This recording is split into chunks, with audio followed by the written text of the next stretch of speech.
If you imagine a board that's balancing on a stick, that's how I want you to look at ending homelessness. It's hard to balance what you could do. But what is the definition of homelessness and why is rehabilitation related? Well, being homeless is not just one thing, it's complex. That means a lot of different contexts considered into different categories of people. Rehabilitation is used to stop you from going deeper down the spiral that is homelessness. In a triangular shape, it's displaying how the needs are categorized. Main focus is to survive, heal, and become independent. And motivation is the most important thing to remember. Because if you don't feel like you can get out of the spiral, and because of that ending up not trying, the proposition will be pointless. We can open doors for people, but they will have to walk through to get to the other side. Looking at existing projects, there are different systems, like upgrading your room the deeper you are in the process of starting your independence, or introducing routines at the hostel you're staying at, cleaning, washing, etc., all with different concepts to help homeless. Moving on to the users. The staff and volunteers are very diverse, and I have decided that the best way to display them is a character profile. As for the homeless, there are more clear demographics such as gender, age, and health. The location for this project is Bournemouth in Dorset, and it's a very attractive place for tourists.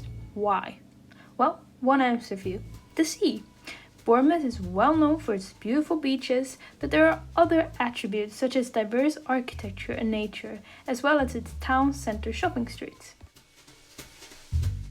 The building is located by a busy motorway, which could be quite noisy.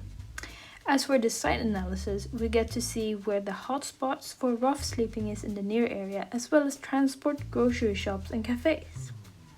And for the layout, its current entrance is north facing and therefore cast by shadow.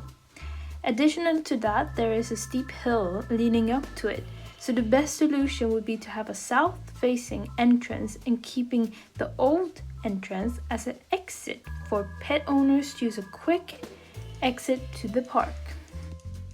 Furthermore, it's the building itself. It's constructed by a steel frame which gives a very flexible playground for the proposition.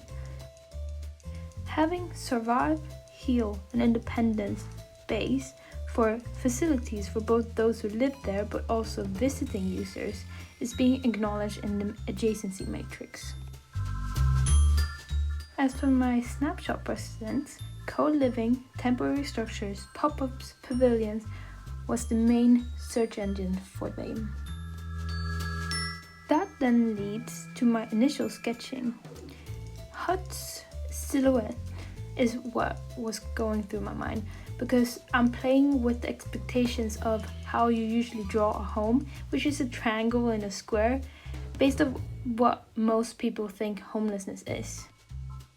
Furthermore, going more in depth with certain elements to be used for motivation and practical reasons. As for the second stage sketches, it's more of a frame-like structure to link through the whole building, as well as this idea of having a very inviting entrance. Moving on to the first stage zoning, I believe separating levels depending on social interactions.